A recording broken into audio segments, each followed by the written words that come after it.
everybody doing? Today's video is a turning point for me and my YouTube channel. This is the video that I didn't realize when I was making it back in February. It's March now.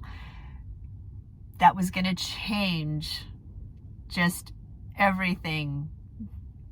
No, not everything. It's going to change a lot about my YouTube channel. So I'll let you know in the end after you watch it so you can see kind of why I'm talking about what I talk about. So wait till the end and you're going to see that my channel is going to change a little bit.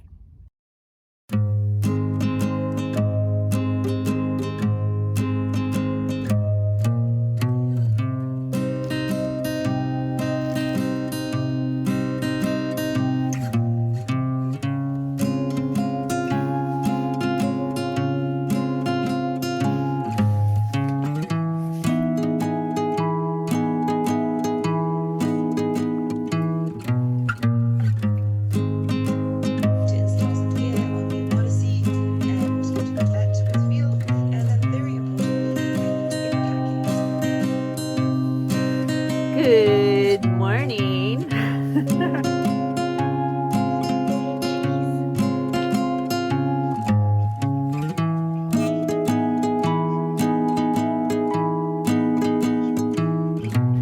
So today I am going into town to upload my latest video and stuff like that, but I also have to fill out this form for my mailbox. It's a new form. As of March 1st, we have to fill out this form, and it's basically, let me look at it. So it's this one. I don't want to show the other side because that's my information, but you have to, it's like the United States Post Office is requiring you to have an address so that you can have a mailing address.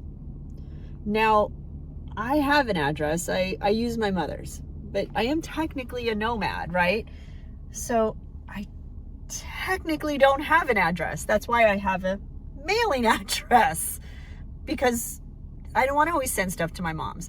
My mom's house gets the very, very important stuff, like stuff with the federal government. My tax stuff goes there for the most part.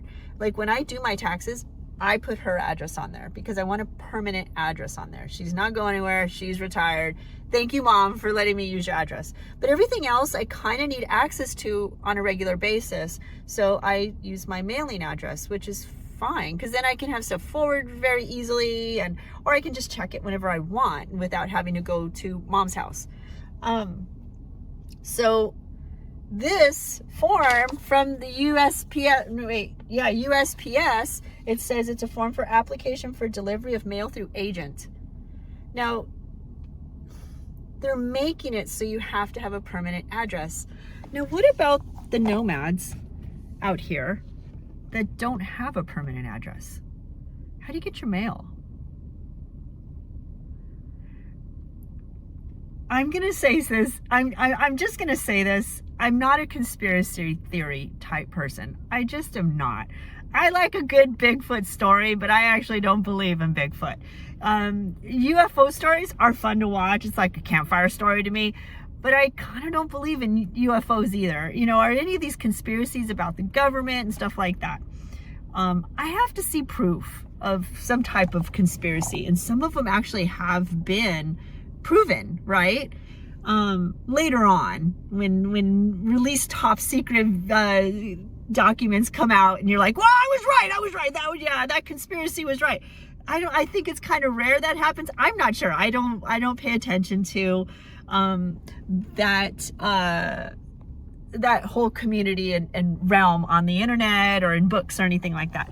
But I have a conspiracy theory about this one, and it's just, I really honestly feel like the nomad community, it's just not just nomads, but it's people that live out here that actually have to sometimes. I just started reading Nomadland, and my heart is just aching because I've been seeing the people out here that are struggling. I see it. We have met some that say, I only get $400 in Social Security every month. How the hell am I supposed to live? That's food, period. That's it. You know, so they just kind of go, you know, I worked all my life as a cashier or as a plumber or whatever it was, or they ran out of money, like they lost their jobs, they lost their businesses or whatever. They're down and out, and they're living out here. Some of them don't want to, and some of them, they're like, oh yeah, I like it, so I'll stay out here. Or some of them, like myself, decided, I want to live this way. Now, that means we don't have a permanent address. I'm lucky enough, my mom allowed me to use hers. And yes, I have lived there. After I sold my home, I lived there for, I don't know, a year? No, it was like 7 or 8 months, something like that. But what about the people that don't? So my conspiracy is, I think this community is growing, and I think the government doesn't really want us out here, because when you start feeling the freedom out here of living your life how you want to live, or you start, basically my idea is that the government is trying to herd us into cities and suburbs. You have to have an address. So where do you get an address? Cities, suburbs, towns, parishes, all of the above. So that they can, maybe I won't go so far as to say control you. I'm not going to say that, but you will start paying into the system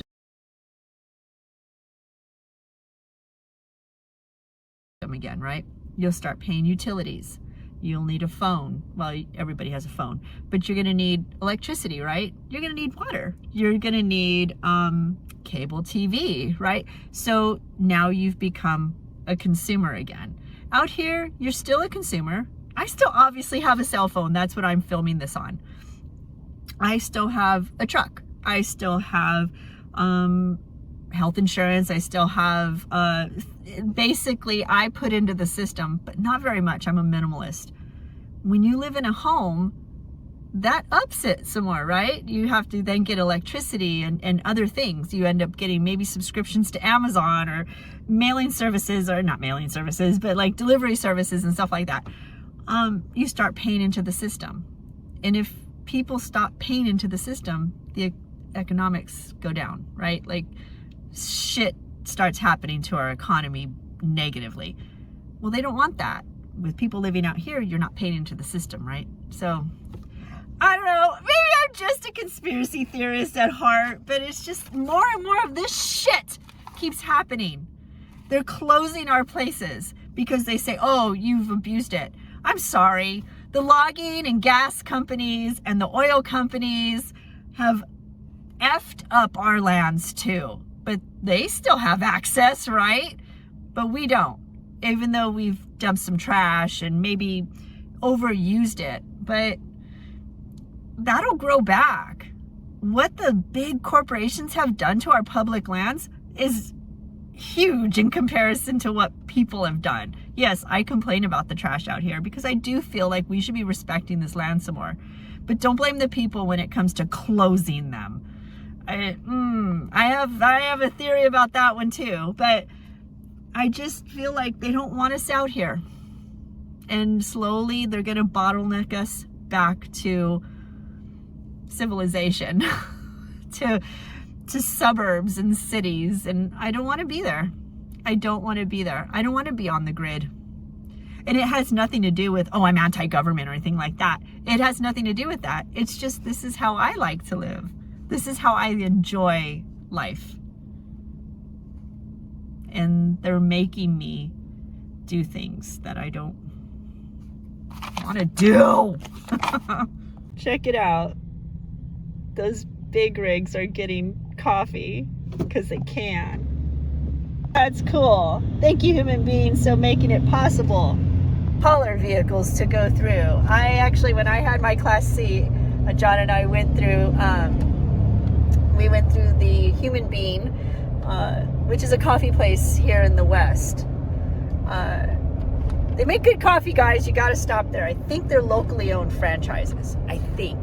Anyway, Super, super nice people. I've talked about it before on my videos.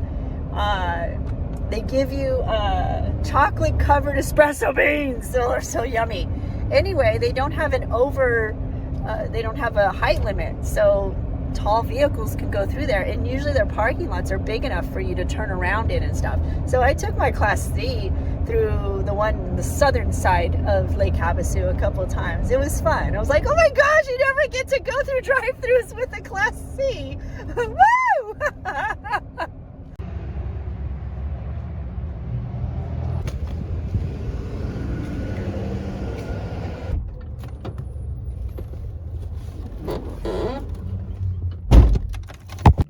So I turned in my stuff from my mailbox. You have to have 2 forms of ID, and the secondary doesn't have to match the address of the primary, but it still makes it so you have to have a permanent address, or at least another address. So maybe a way around it is getting 2 mailboxes. I don't know. I mean, to get 1 mailbox, you have to have an address, right? So I guess some people borrow somebody's address, but you have to have mail that has gone there. I don't know. I don't know how you nomads do it that don't have a permanent address. I guess you use a friend or a family member like I do. I don't know how it's done. You guys know?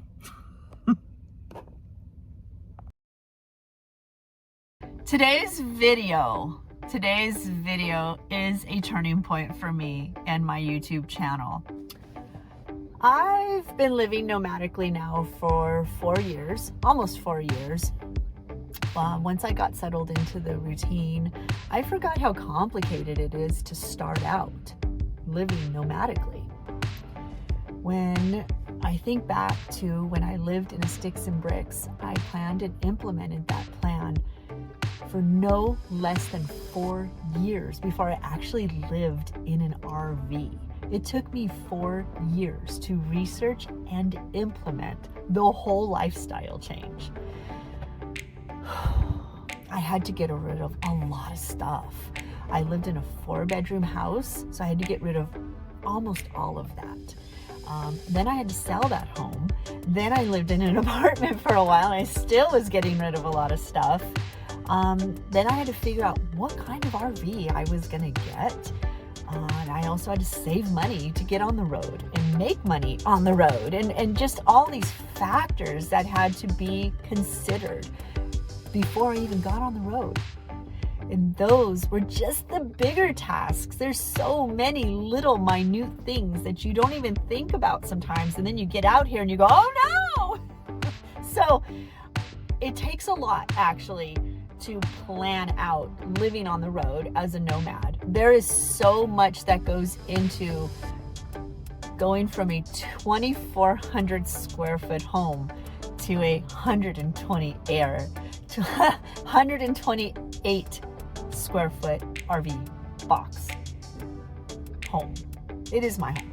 When I started editing this video, I was reading Nomadland. If you're not familiar with the book, I'll leave a link down below and you can check it out on Amazon. Yes, I do get an affiliate. I get a commission, but it doesn't charge you anything. But I will leave a link down below. And I realized there's so much one needs to know to start off this lifestyle. That's when I decided to make a shift from the vlogging style that I do here, the journaling or the journal type vlog that I was putting out, and make it more of a reference video with some vlogging involved, some personal vlogging involved. So that's the shift that I'm making. I want to serve the nomad community better than just showing my lifestyle. So I feel this would serve the nomad community a lot better than just a vlogging journal diary style YouTube channel. So stay tuned for next week's video.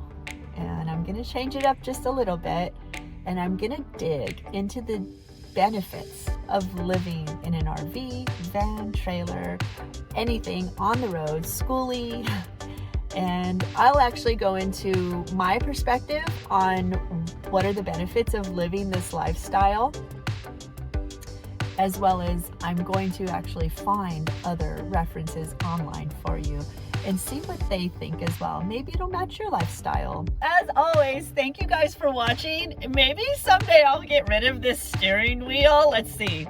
That, yeah, there you go. Thank you guys for watching, and have an amazing week, and I will see you next week.